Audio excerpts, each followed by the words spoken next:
Hello, and welcome to Spilling My Guts, episode 6. I'm your host, LifeSpiller79. It's my podcast. Man, I'm glad to be able to talk about a few things that I've just been talking with other YouTubers, other people, gamers, and stuff like that, like-minded folks. The topic for today is when you play a video game, or when you played a video game back then, what type of gaming experience were you looking for, or what type of gaming experience are you looking for? I guess as far as today, because the thing is, a lot of these games are not as appealing as they used to be. Because I remember when I first would get a game, how excited I was to play it and how ignited I was, and pretty much I wanted to learn and know everything about the game and stuff like that. And I was watching a YouTuber by the name of Silver Mongoose. He brought up a good topic. He said, how did you come to know about a game? From the aspect of when a game was coming out, because we don't have the same methods of advertising like we do now. We got trailers, we got all kinds of social media, we got, TV commercials, all kinds of things, and then there's more people with consoles nowadays. So now you hear about a game way ahead of time. You pretty much know how many levels it's going to have, all the characters, storyline. He was saying that he would just come from the aspect or from the viewpoint that there's a lot of games out there that we just didn't know nothing about, and we still managed to play them. So anyway, that's just one of the topics I wanted to go into. The first thing I wanted to do is just kind of recap on my biggest gaming regret. And I just really appreciate the feedback and the video response. Got my first ever video response. I've had my YouTube channel for like 2 years, and I've never gotten a video response, which lets me know that I am turning a corner with my channel. And I finally cracked 400 subscribers, so I'm pretty happy about that. I will be doing something big for the 500 subscribers, probably giving away like a gift card or something like that, or money or whatever. Something I'm definitely going to do something big for that, and probably try to gather together some things for that, because I'm really proud of this accomplishment. Things on my channel have been going up and down, and sometimes I don't even know how many people are really staying tuned in and, actually listening in. And then I get the feedback, and, because when you put out a video, or when you put out a podcast, or when you put out a review, or just your thoughts in general, you don't know what kind of feedback or what kind of response you're going to receive. And it's not that you're always looking for the positive stuff, because even what we would consider like negative is also critiquing or criticism, and it can benefit you in the same way, because there's a lot of things that I've been wanting to push towards. So now I'm in the process of trying to get a new camera, and eventually I'll get a laptop and get better software, because I really want to do some reviews like over retro stuff and even current gen stuff, or just even news in general, because I like to just talk about games and dive in about it. And sometimes I don't feel like I have the proper outlet just because of the limitation of software. But yeah, I was really, really overwhelmed with with that. And then also my last podcast, it was really, really good, man.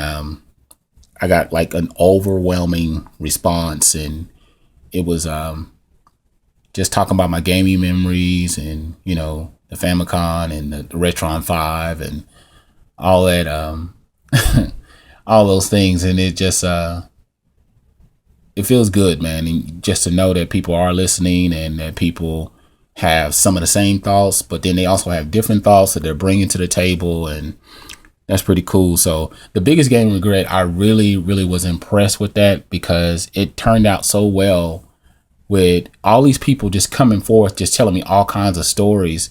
Here I am, just one person was feeling bad about the whole collector's item disc or promotional disc, the Zelda promotional disc, and people were telling me about like a whole lots of games, not just lots, LOTS, but lot of games that they gave away, just like consoles and systems, and living in that moment of regret of thinking, could we do? I think at the time we just didn't know better.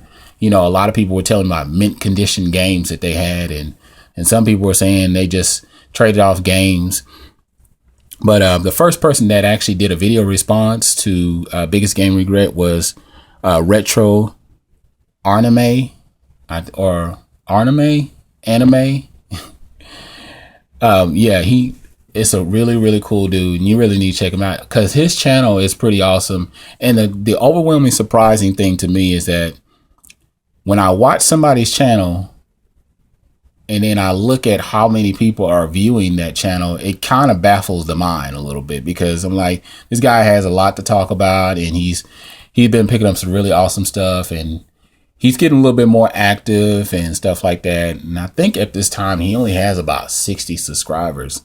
So yeah, definitely check his channel out, show him some love, man. And check out his video response to my biggest gaming regret, because it was really awesome. There was a lot there. And then the next person who did a video response was TRexSpaceStation, and he has a really bad channel. His channel is, I'll go out on a limb and say it's better than mine, because I guess because of the visual. I always look at, I call it YouTube channel envy.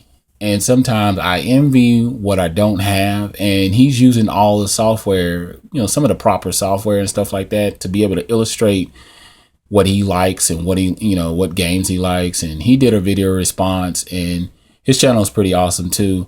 I forgot how many, I think he got almost 200 subscribers or something like that. And the thing is, really, I've come to learn that it doesn't always matter how many subscribers you have. It looks good because then it brings in, it shows other people that may be interested in your channel that you've gathered a certain audience, but then sometimes your views outweigh the subscribers, and sometimes it's vice versa. Because I've seen channels with millions of subscribers and then they only do 10,000 views.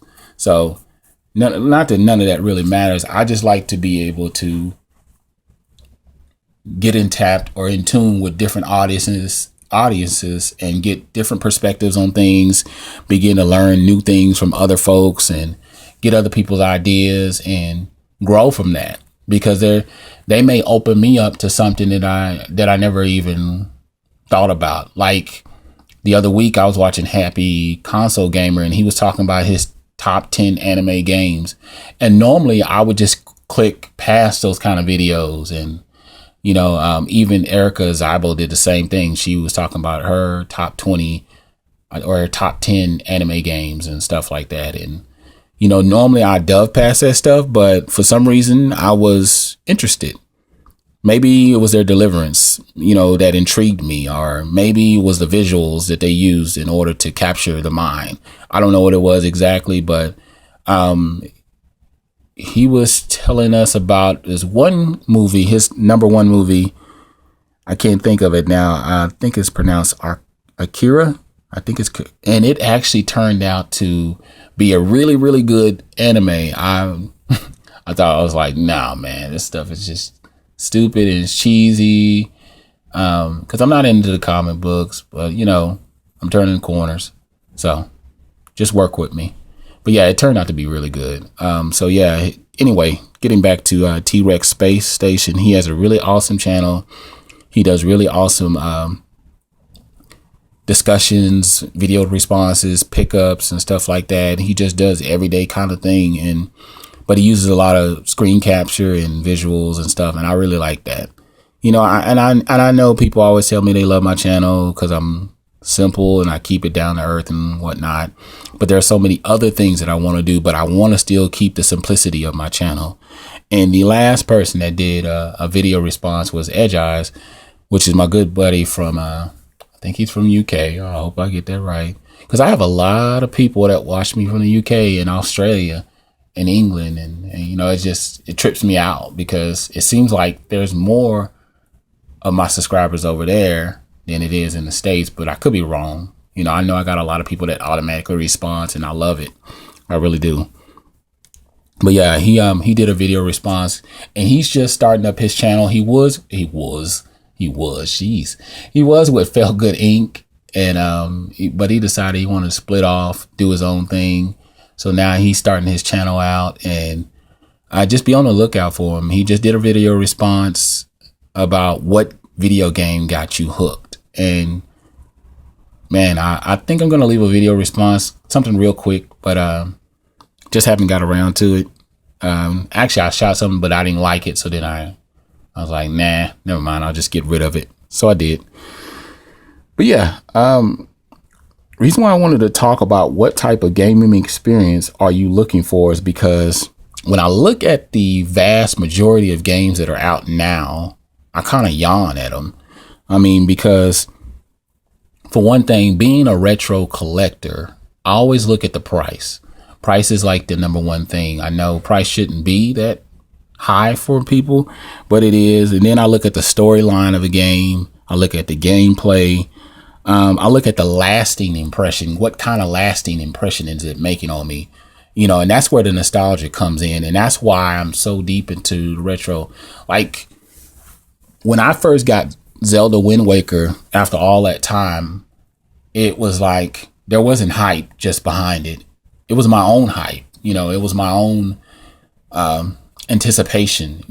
This was something I had been coveting to add to my collection. And then when I finally got it, every moment lived up to that, because there's games that I've gotten wanted. Like when I got Mario Sunshine, a lot of people ranked that as their favorite game. And honestly, it was kind of blasé to me. It was kind of I mean, I played it and I think I got through almost the first world, and it didn't fully capture my attention. Like, I just want to keep coming back to this, but I was definitely intrigued by it. But Zelda Wind Waker, man, it exceeded a lot of things.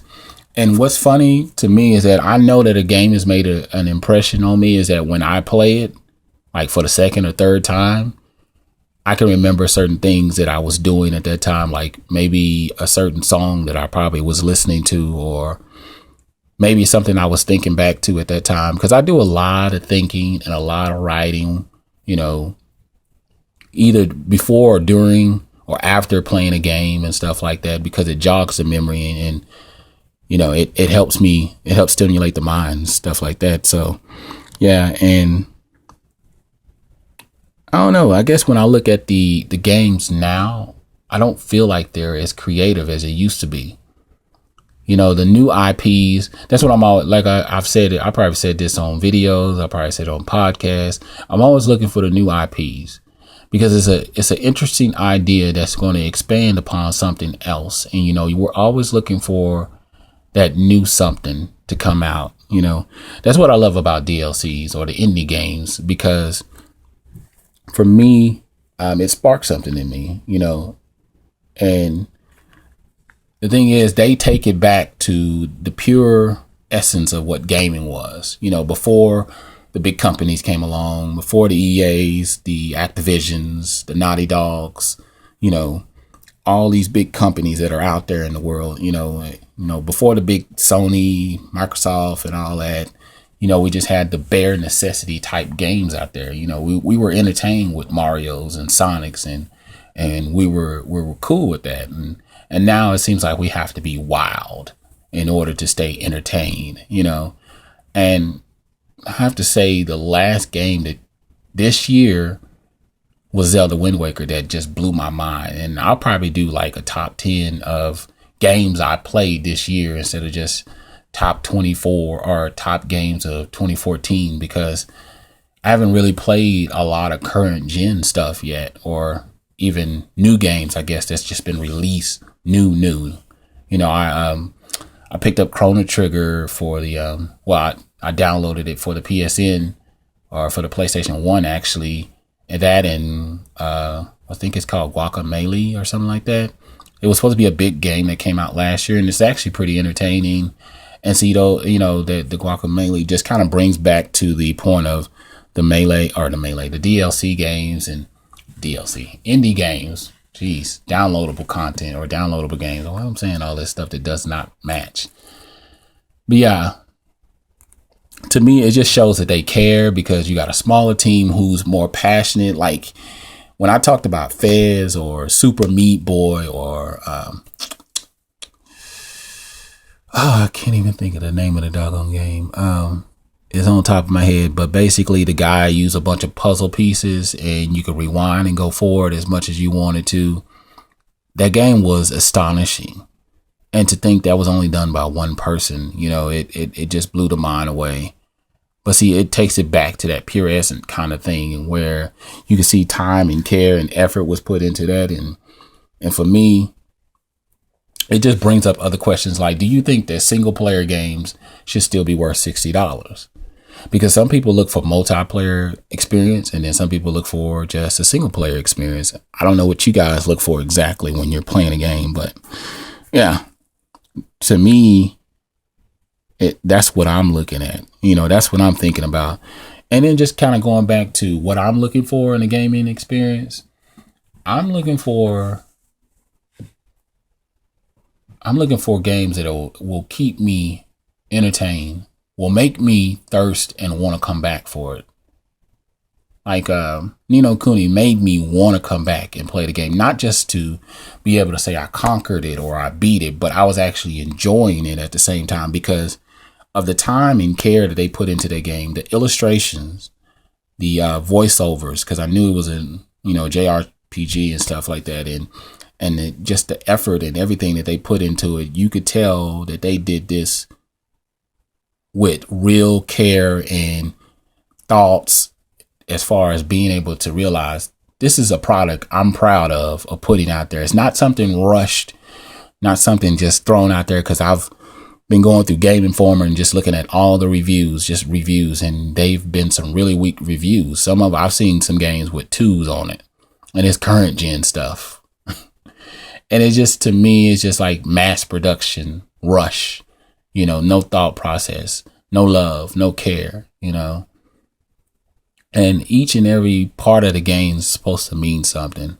When I go back and I look at Gunstar Heroes or my one of my favorite NES games, Mega Man 2, or even Super Mario Brothers 2, it just was entertaining to me. It was simplistic, but it was entertaining. So I don't know. Tell me what what type of gaming experience are you looking to gain, or are you looking for when you're playing a game? And PlayStation 4 still top of the game, top of the food chain as far as games, consoles that are being sold. This week, Titanfall is at number 1 across the world, basically, on the 360. And I expected that after its release, it was going to go up in numbers and stuff like that. And Activision has talked about they did for this last quarter they did 1.1 or $1.11 billion or $1.100 million, something like that. Or I should just say $1.1 billion, which is beyond the record of what they thought they were going to do. They thought they were only going to do like $800 million or something like that. And Microsoft is already talking about their press conference. That was another thing I wanted to get into, which this is like one of my favorite parts of the year as we get close to E3. And one year I will be able to go, but I love E3 because I know there's a lot of people that do the spoilers and leak information about Sony, about Microsoft, about Nintendo, about all the other little indie companies and smaller companies out there for Android, iOS and stuff like that. But I love E3 because it builds my anticipation of what's to come. There's things out there that we haven't heard anything about it. Nintendo's been real tight-lipped about a lot of things. There's little rumors going around about new console coming out and stuff like that, and them abandoning it, or they're going to make the Wii U cheaper. I saw a Wii U for like $99, and that was just out there with a sticker price at a Walmart. I don't know if it was randomly put somewhere else, But yeah, E3, I love E3. I love the trailers. I love the conferences that they allow you to sit in on, because since I can't go, and this is experience that I've been going through for probably the last 5 years, 4 or 5 years, something like that. I've been able to record footage and stuff like that and go back and watch it. And, when G4 TV was big, they used to do round the clock. And now I know Game Trailers is jumping in on it, GameTrailers.com. And then you can just turn to like Spike TV. They do round the hour coverage. And even Sony has press conferences on their actual site or on the PlayStation itself. And you can download it and watch it. And Microsoft does the same thing, and live coverage, and just being able to release, new games that are coming out last quarter of 2014 or games to come in 2015, just to pique the interest of the consumers out there. And I really love it, man. It's just, you're pretty much being enthused at one time, all at one time, and just all this information is just being passed on, because there's like a dry time. This is really, really dry right now.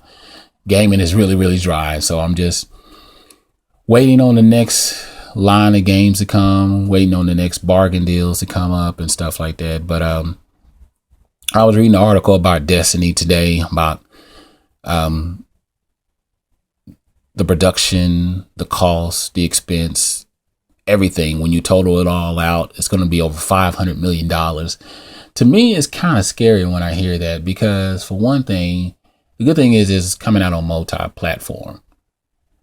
But the big thing is it's a big gamble, because it's a new IP, and I know there's a lot of anticipation built around it. But, these companies just got to be so careful, because it could be a hit or a miss. It could be big or a flop. And, regardless of all the money that's being put out there, it's a big gamble. I mean,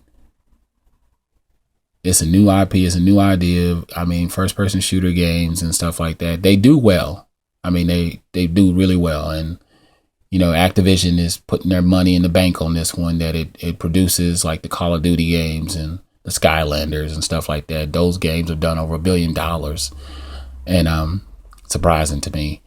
But I just find it kind of astonishing that they spent that much money. It's like twice as much as GTA 5, because I think GTA 5 only cost $280 million, and they made $1 billion in like, I think, a day or 2 days or something like that, something really crazy. And the game has gone on to sell more than 30 million copies. So don't know. I mean, but tell me what you think about Destiny, just the game itself and your viewpoints on it and what you are expecting out of it. And just kind of rewinding back to the retro stuff, man. Single player games, do you really think they should be $60? I don't. I think, like, even the current gen stuff and the 7th gen or the last gen, I think those games, even coming out, they should only be about $35 to $40. You would sell so many more copies, even though they try to, because now we have to pay for DLC, and that's usually $5, $10 extra and stuff like that. So realistically, you paid $65 for the game. Then you pay for DLC, and that's why they try to do the bundle of like $20 to $30. So really, on an average, you're probably spending somewhere between $75 to $85 for a game. That's not including the collector's edition. That can be an extra $30, $40 itself, depending on what's going to be given in that. For me, I prefer single player games. I'm not really big into the multi-platform games, online stuff. I play a little bit, like, even with GTA 5, my character, I only maxed him out at like, I think a level 10, maybe, because I don't really play that many games online. It's just not that appealing to me. Now, I do like to, I like to play 2-player games, because those are fun.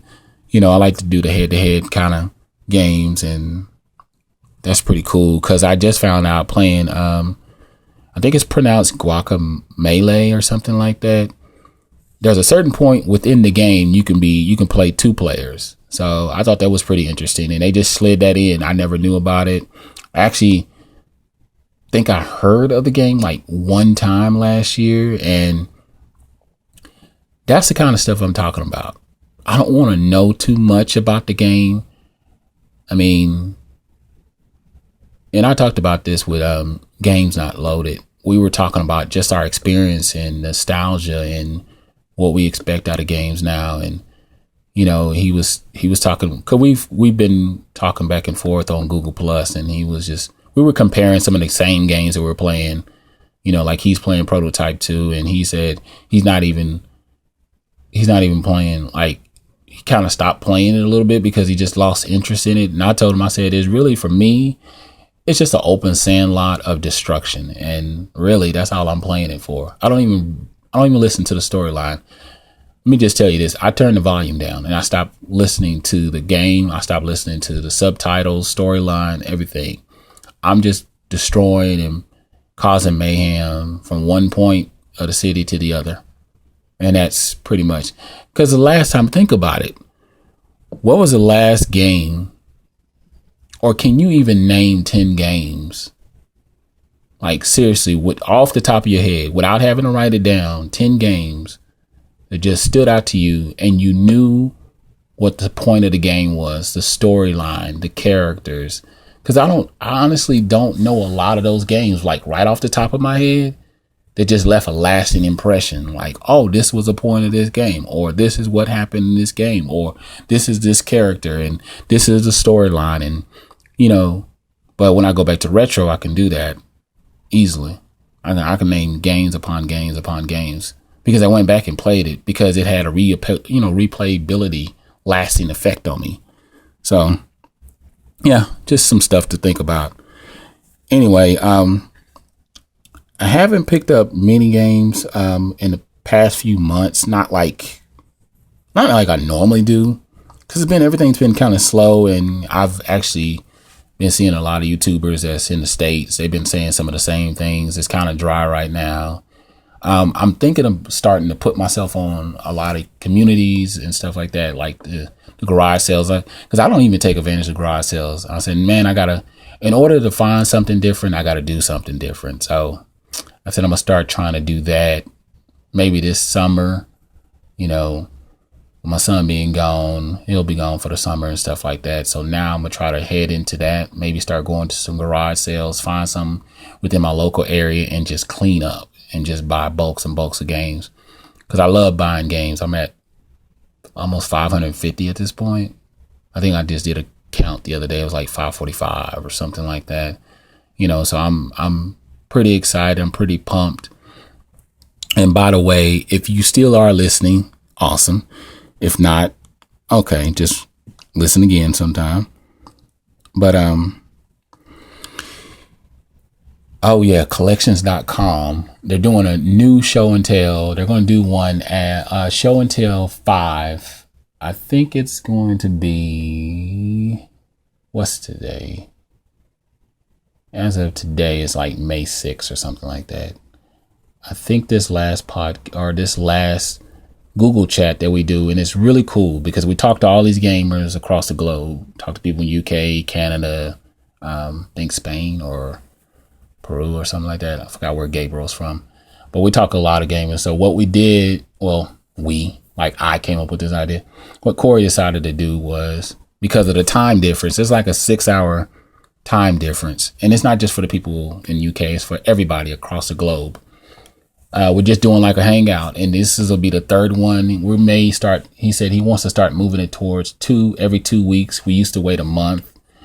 But the 5th one now, he wants to do it every 2 weeks, which is pretty cool. And we just sit around, we do a show and tell, you know, some of our prize items, talk about it, you know, and just get on the horn, and, you know, whatever random subjects come up, we just start talking about it and just start talking about good old days, good memories and stuff. But, I believe this next one, let's see, today's 4, 3.